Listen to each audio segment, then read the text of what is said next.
강주산 인회를 받고 나서 처음 또 이 자리에 서게 되니까 또 감회가 새로우면서도 두 배로 떨리는 것 같습니다. 네, 아무래도 안수를 받고 나면 4배로 떨릴 것 같습니다. 하나님 앞에서 두려움으로 하나님의 말씀을 함께 나누며 우리 주님이 어떠한 분이신지를 바르게 전할 수 있는 자 되도록 항상 기도해 주시고, 또 이 시간에 함께 사무엘하 8장과 9장을 나눌 때 우리 하나님이 비교할 수 없이 어느 누구와도, 어떤 존재와도, 어떤 누구와도 비교할 수 없는 하나님이심을 확인하고 또 감사할 수 있는 시간 됐으면 좋겠습니다. 우리는 약속을 하고도 지키지 못할 때가 많이 있습니다. 여러 약속, 여러 사람과 여러 장소와 여러 시간을 약속할 때 우리는 그 약속이 중요하지 않거나 진심으로 약속을 하지 않아서 지키지 못하는 것이 아니라 우리가 연약하고 인간적으로 우리가 인간이기 때문에 한계가 있어 약속을 지키지 못할 때가 많이 있습니다. 그러나 우리 하나님은, 이 세상을 창조하신 하나님은 자기가 하신 약속을 분명하게 지키시고 잊어버리지 않으시는 하나님이십니다. 그의 손에 우리 이름을 써 놓는다 말씀하시기까지 우리를 사랑하시고 우리를 구원하시고자 한 그 영원한 계획을 잊지 않으시고 아브라함과 맺으신 그 언약을 반드시 이루십니다. 우리 하나님은 그래서 이스라엘 백성이 시내산에서 황금 송아지를 부어 만들 때 하나님은 아브라함과 맺으신 그 언약을 기억하셔서 이스라엘 백성들을 다 멸절하지 않으시고 은혜로 구원하셨습니다. 모세의 기도가 탁월했기 때문에 그들이 구원받은 것이라고도 할 수 있지만, 하나님이 언약을 기억하셨기 때문에 황금 송아지 사건에서 이스라엘 백성들 모두가 죽지 않은 것은 하나님이 그것을 기억하셨다라고 우리가 볼 수 있는 것입니다. 이 세대가 요단강을 걷는 것도 하나님이 아브라함과 맺으신 언약을 기억하셨기 때문인데요.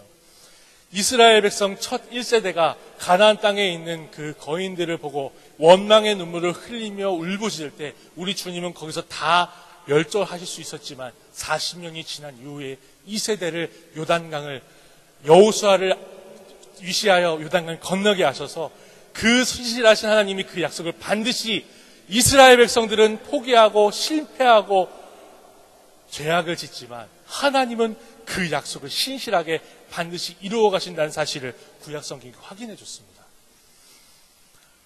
능력이 부족해서 우리 하나님이 약속을 지키지 못하는 분이 아니십니다. 빛이 있으라 하시니 빛이 있었고, 그리고 우리 주님이 바다의 물고기가 하늘의 새가 날라 하심이 그대로 되었다 분명히 말씀하십니다. 우리 주님이 모든 것을 하실 수 있지만 신약 성경 히브리서는 우리 주님이 하실 수 없는 것이 있다라고 분명히 말씀하는데요. 6장 18절에 있는 말씀입니다. 이는 하나님이 거짓말을 하실 수 없는 이 두 가지 변하지 못할 사실로 말미암아. 우리 하나님 거짓말은 못하십니다. 그리고 하신 말씀을 반드시 지키시는 신실하신 하나님이십니다. 바로 이러한 신구약의 문맥 안에서 오늘 사무엘하 8장과 9장, 사무엘서 기자는 그 신실하신 하나님, 감히 어떤 위대하다고 생각하는 사람들이 칭송하는 인물들과도 감히 비교할 수 없는 그 하나님을 우리에게 다 드러내 보여주는데요. 사무엘하 8장에서 사무엘서 기자는 쭉 다윗의 승전부를 살세하고 구구절절히 써 내려갑니다. 사무엘 상에는 이미 첫 왕이었던 사울 왕이 승리했던 모습들을 짧게 몇 절로 요약하여서 보여줬는데, 사무엘하 8장에서는 두 번째로 왕이 된 다윗의 승전보는 한 장을 할애해서 굉장히 긴 말씀을 할애해서 이렇게 기록하고 있는 모습을 보여줍니다. 단순히 다윗이 사울보다 더 잘났고 다윗이 더 위대한 전쟁의 승리를 이끌었고 그 얘기를 하고 싶어서가 아니라, 우리가 방금 읽은 본문의 13, 14절, 특별히 14절이 나온 것처럼 사무엘서 기자는 요 두 구절, 이 14절의 말씀이 빠지면 다윗 위인전이 될 뻔한 이 8장을 하나님이 이기게 하셨다라는 관점으로 좀 보여주고 있어요. 제가 다시 한번 읽어보겠습니다. 14절입니다. 다윗이 에돔의 수비대를 두되 온 에돔에 수비대를 두니 에돔 사람이 다 다윗의 종이 되니라. 다윗이 어디로 가든지 여호와께서 이기게 하셨더라. 만약 이 말씀이 없다면 다윗이 잘났고 위대하고 훌륭합니다 땅 하고 끝날 것입니다. 그런데 6절에도 다윗이 다메섹 아람에 수비대를 두매 아람 사람이 다윗의 종이 되어 조공을 바칩니다. 다윗이 어디로 가든지 여호와께서 이기게 하십니다. 다윗이 잘났습니다. 다윗이 이겼습니다. 다윗의 군대가 대단합니다가 아니라 여호와께서 이기게 하셨다라는 관점으로 우리를 다 보게 하는 거예요. 다윗이 승전한 이 지역들을 보시면 하나님이 아브라함에게 내가 밟는 땅을 내게 주리라 하신 그 접경이라는 것을 우리가 알 수 있습니다. 다시 말해서 다윗의 나라가 굳건하게 서간다라는 말은 바꿔 말해서 하나님이 아브라함에게 주신 그 언약의 말씀대로 밟는 땅을 내게 주리라 하신 그 말씀대로 다윗을 통해 하나님이 그 신실하게 약속을 이루어 가셔서 그 약속의 땅의 경계를 회복하신다 라고 우리에게 8장을 딱 보여줘요. 얼마나 은혜스럽습니까?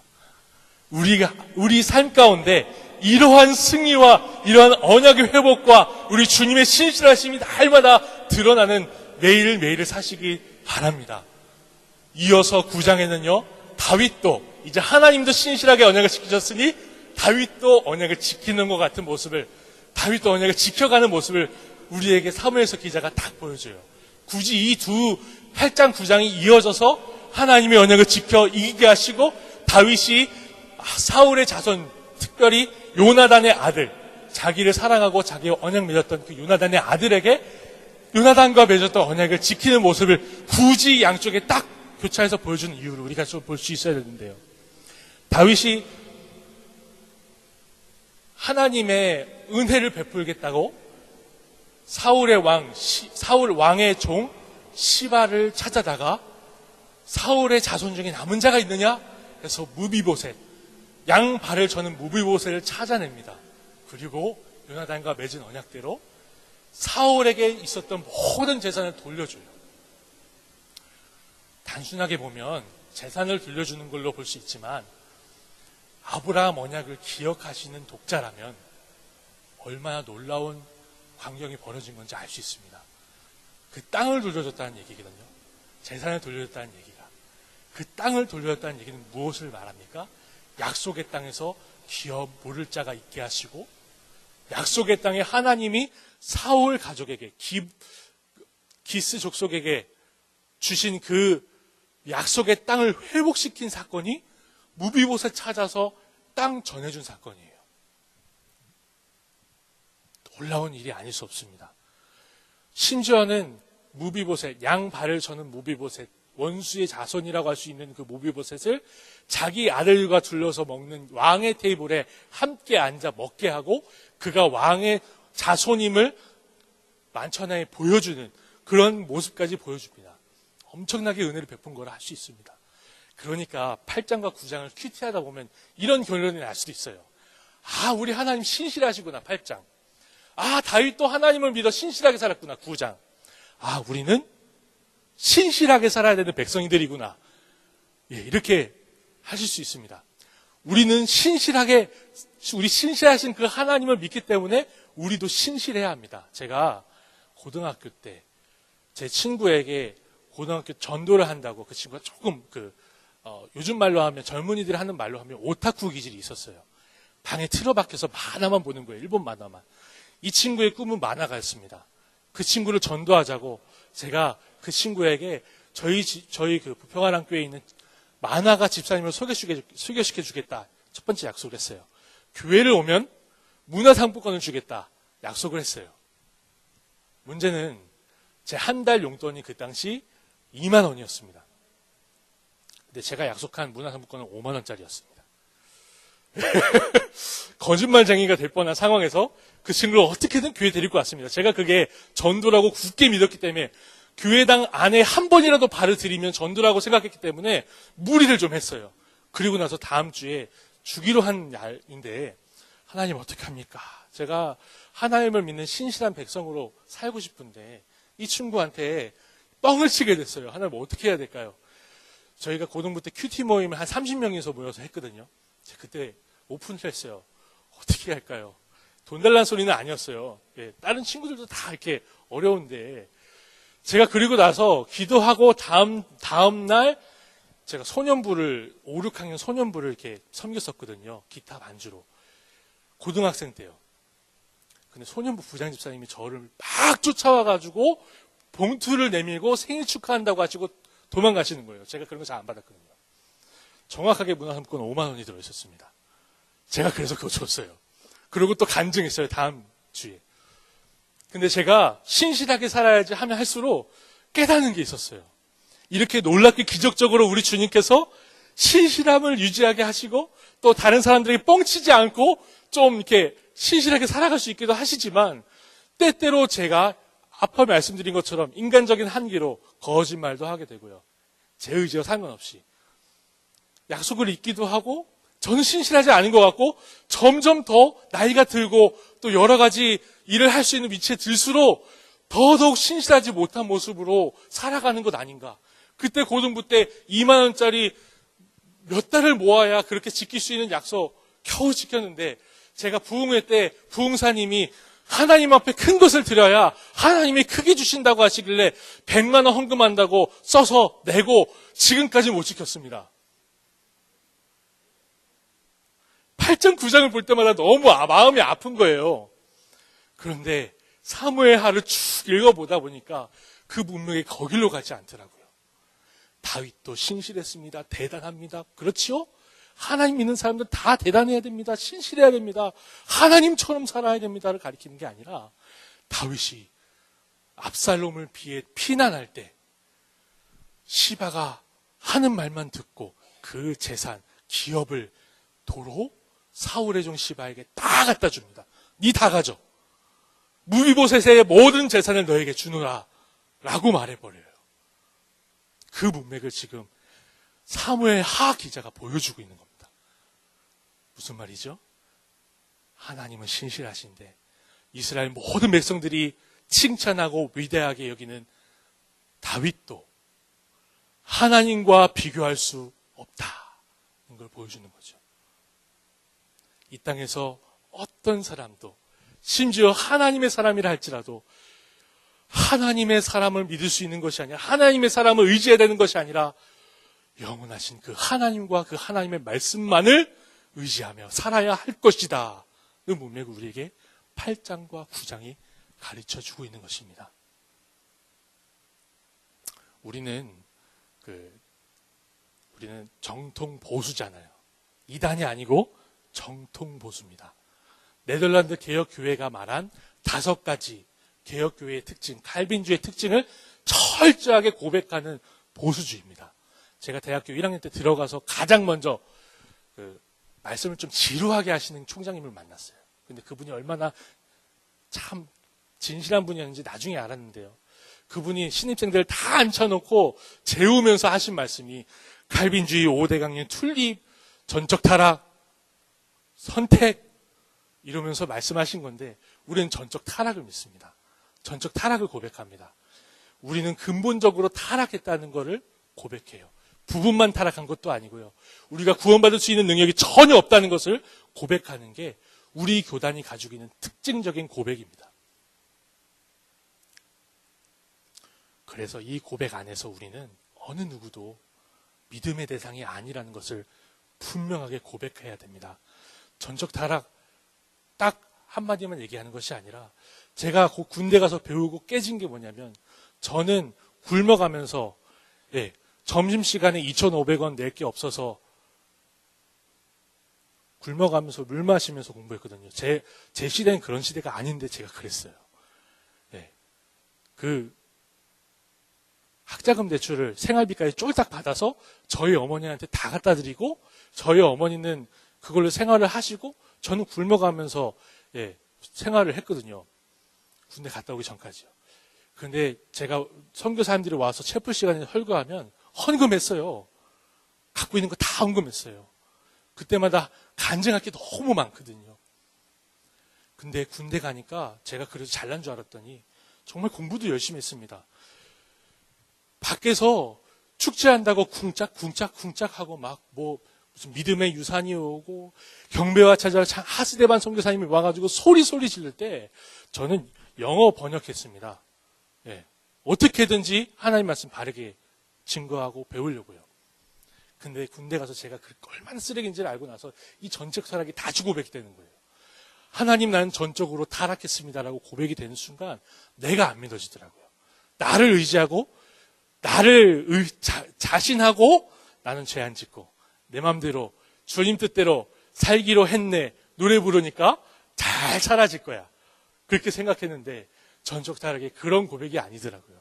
어느 누구도 이 땅에 있어서는 사랑의 대상이지 의지와 믿음의 대상이 아니다라는 것을 분명하게 고백하는 것이, 인간이 타락했는데 근본적으로 완전히 타락했고 나에게선 우리에게선 어느 것도 선한 것이 나올 수 없다.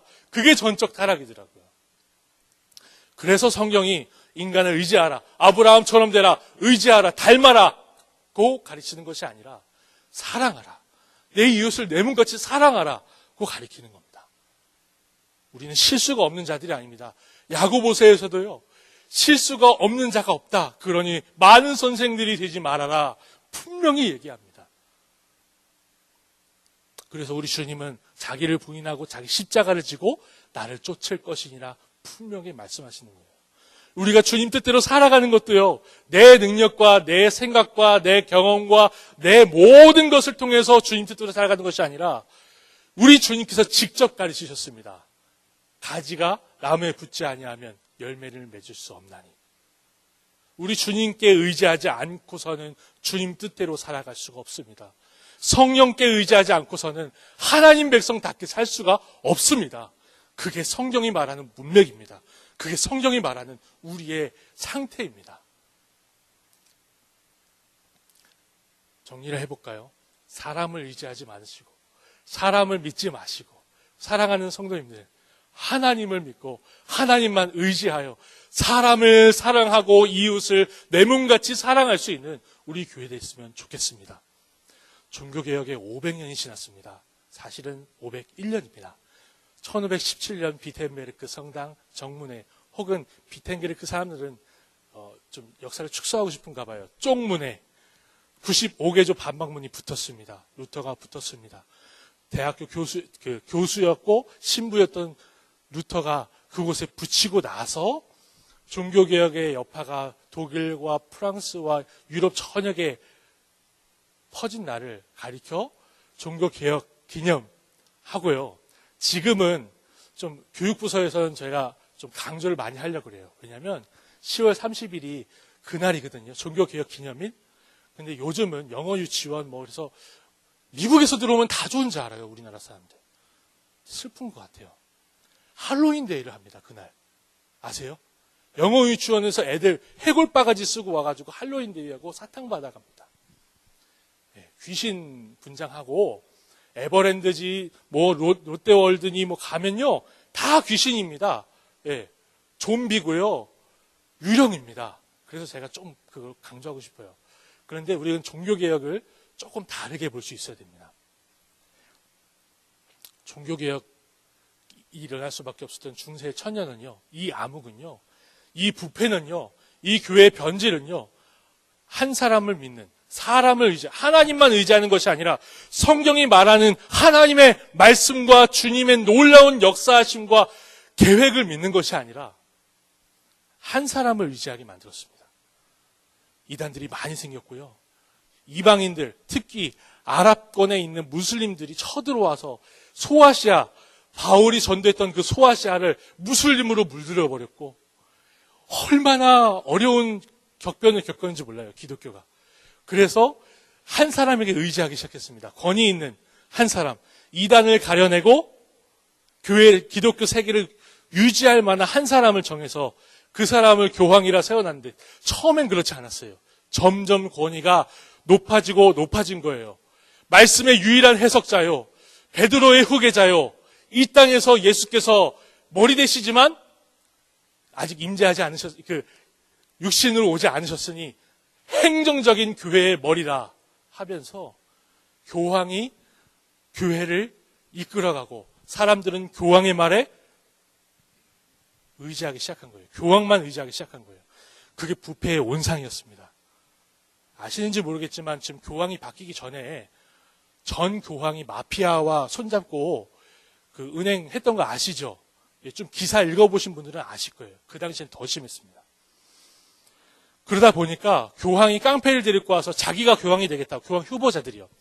그렇게 싸우고 권력 다툼을 하고 그렇게 해서 그 한 사람이 되어보겠다고 교회가, 그 한 사람의 말을 움직여가는 교회가 하나님의 말씀 앞에, 하나님의 말씀 위에 교황이 군림하게 되니까 종교 개혁을 할 수밖에 없었던 거예요. 사실 마틴 루터가 시작한 건 아닙니다. 엄밀히 따지면 전 종교 개혁자들이 있었어요. 위클리프라는 사람은요, 그 당시에 라틴어가 거룩한 언어래요. 웃기지도 않죠. 헬라어로 썼는데 라틴어로 제롬이 번역을 했어요. 어려운 말해서 죄송합니다. 히에로니모스라는 제롬이 라틴어로 번역했는데 번역한 성경 그 언어가 거룩하다라고 얘기하고 함부로 번역도 못하게 했어요. 그걸 위클리프가 영어로 번역해놓고 보니까 교황을 믿으라라고 하는 것이 아니라 신실하신 하나님의 말씀을 의지해야 하고, 예수께서 하늘에 계시지만 그의 말씀으로 여전히 교회를 통치하고 있다는 사실을 깨닫는 거예요.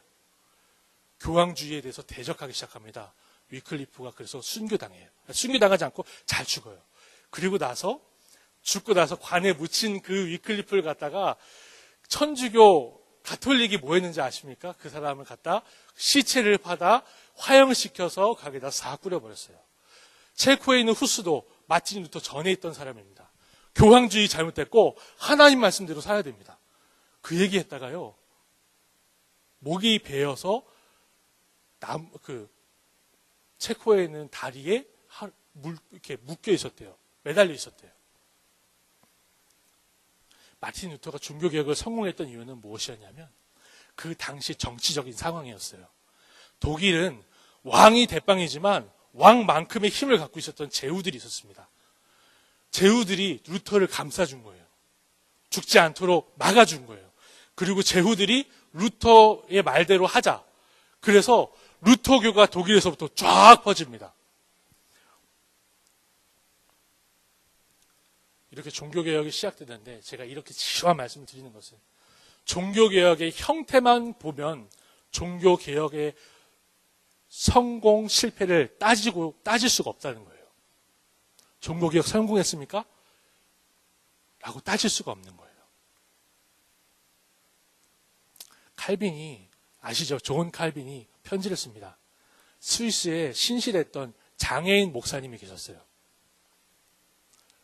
근데 목회자의 자리를 얻고 그 권력을 탐하려고 어떤 사람들이 그 목사님을, 장애인이었던 그 목사님을 독살한 거를 칼빈이 알게 됩니다. 그래서 안타까움에 분노와 하나님 어쩜 그럴 수 있습니까 하면서 편지를 써내려간 편지가 기록되어 있습니다.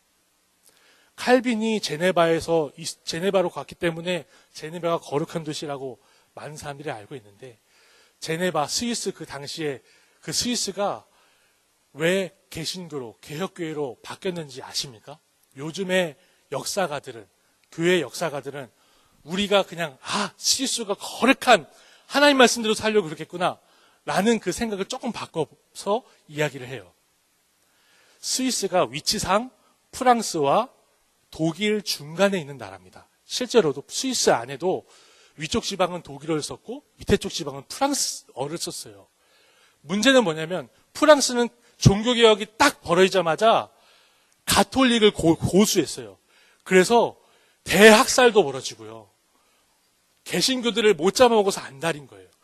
칼빈이 친구의 그 연설문을 대신 써줬다는 것 때문에 쫓겨다니거든요. 잡히면 죽는 겁니다. 그 프랑스였어요. 그리고 독일은 그 루터 덕분에 그 루터를 그냥 개혁교회라고 부르지 않고 루터 교회라고 불러요. 되게 특이한 교회예요. 가톨릭 같으면서도 그렇지 않은 것 같은 그런 교회거든요. 루터교가 독일을 다 점령해서 오는 거예요. 가톨릭과 루터교가 이렇게 쫙 오는데 스위스는 딱 낀 거잖아요, 가운데. 가톨릭을 선택하자니 루터교를 선택하자니 중간에 딱 끼인 거예요. 그래서 우리는 국가가 되고 싶다. 우리는 독립하고 싶다! 라는 생각에 정치적으로 칼빈을 데리고 왔다는 생각이 말이 많이 있습니다. 그 당시에 칼빈이 기독교 강의를 썼고 기독교 세계 개혁교회에 으뜸 가는 사람으로 그리고 이렇게 프랑스 사람들을 피해가지고 도망 다니던 사람이니까 어차피 데리고 왔어요. 이게 우리가 말하는 종교개혁의 역사입니다. 그래서 종교개혁 실패했다. 그 얘기하고 싶은 게 아니에요. 종교개혁 통해서 많은 교회들이 하나님 말씀대로 살려고 노력하는 많은 사람들이 피를 흘렸고, 그리고 지금의 우리가 미국에 있는 선교사님, 캐나다에 있는 선교사님, 호주에 있는 선교사님들이 들어와서 복음을 듣고 믿었잖아요. 너무 감사한 겁니다. 그런데 제가 500주년을 맞아서 종교개혁에 대해서 공부하면 할수록 드는 생각은 종교개혁의 형식과 껍데기만을 두고 종교개혁이라고 할 수 없겠다라는 얘기를 들어요. 개혁교회다, 천주교회가 아니다라는 것 때문에 종교개혁의 후예들이 아니에요. 종교개혁의 후예들은 날마다, 개혁된 교회는 날마다 개혁하는 교회예요. 말씀 앞에서 모든 역사와 그 전통들을 하나님 말씀 앞에서 날마다 개혁하는 교회가 비로소 참된 종교개혁의 교회라고 할 수 있는 거예요. 그게 개인의 문제로 한번 들어와 볼까요? 교회의 개혁이 개인의 문제로 들어올 땐 회개로 나타납니다.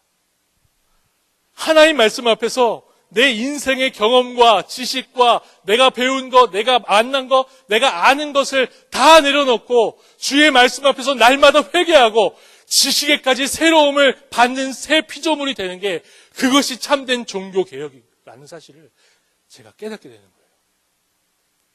개혁된 교회가 언제부터 대형 교회를 선호했습니까? 개혁된 교회가 언제부터 유명한 설교자를 찾아왔습니까? 개혁된 교회가 언제부터 잘 되어 있는 프로그램을 따라서 교회를 옮겨왔습니까? 개혁된 교회는 하나님 앞에 회개하며 내가 하나님 말씀 앞에 서는 것이 개혁된 교회입니다. 좋은 교회는 좋은 프로그램과 유명한 목사님이 있는 것이 아니라 하나님의 말씀이 바르게 선포되는 것이 좋은 교회입니다.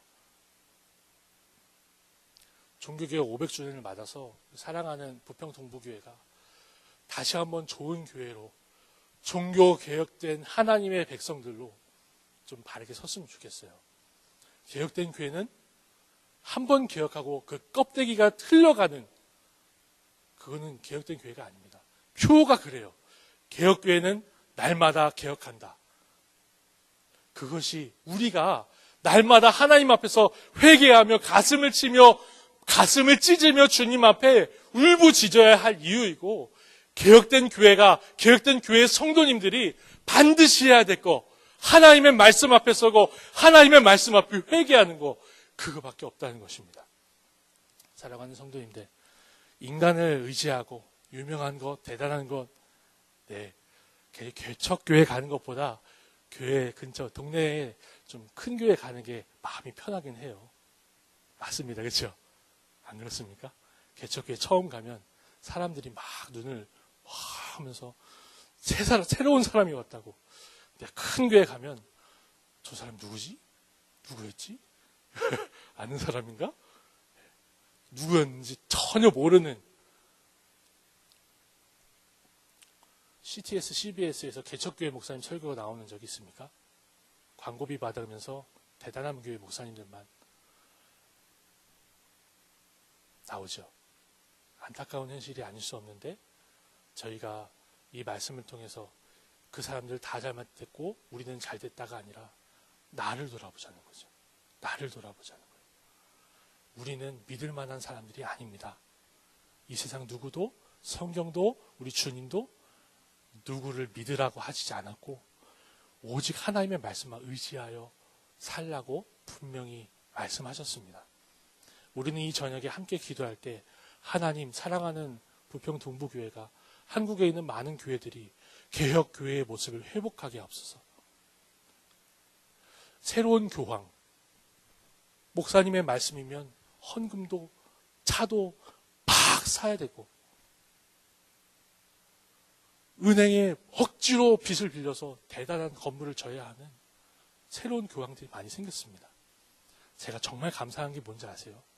우리 교회에 와서 우리 목사님 논문 보고 나서 그리고 우리 목사님이 하시는 사역의 그 모습들을 보고 나서 이걸 고민하시고 무릎 꿇으시고 이 부분에 대해서 철저한 회개가 항상 있어 오셨다는 것을 보기 때문에 그래요. 우리는 군림하는 자들이 아니라 하나님 말씀 앞에 하나님을 섬기는 자들입니다. 우리 함께 기도할 때 우리 주님 앞에 나를 믿고 다른 사람들을 믿고 뭐 누구를 믿어라 이거에 현혹됐던 내 모습이 아니라 하나님 말씀 앞에 맨투맨으로 서는 거예요. 우리 땅 가운데 전적인 타락이 상관없는 사람 아무도 없습니다. 목사님 되고 목사님 할아버지가 되더라도 실수할 수 있고 전적으로 타락한 겁니다. 주님 오시고 혹은 주님 나라 갈 때까지도 실수가 있을 수 있어요. 죄가 있을 수 있다는 거죠. 그런데 우리에게 너무나 감사한 약속은 영화의 교리입니다. 우리는 하나님께서 죄를 지을 수가 없게 영화롭게 하실 그날을 바라보고 그날을 약속하신 주님을 의지하고 살 수 있다는 거예요. 전적인 타락에 상관이 없어서가 아니라 우리 주님이 영화롭게 하실 날이 분명히 있기 때문에 우리는 이 땅에서 주의 말씀 앞에 무릎 꿇으며 회개하며 감사하며 살아갈 수 있는 교회로 날마다 회개하며 개혁하며 앞으로 나갈 수 있기를 간절히 소망합니다. 제가 잠시 기도의 제목을 드립니다. 이 말씀을 들으시고 혹시 좀 제가 어려운 말을 하긴 했어요. 역사도 얘기해드리고 했는데 묵상하시면서 감사할 것들은 감사하시고 회개할 것들은 함께 회개할 수 있으면 좋겠습니다. 함께 묵상으로 기도하겠습니다.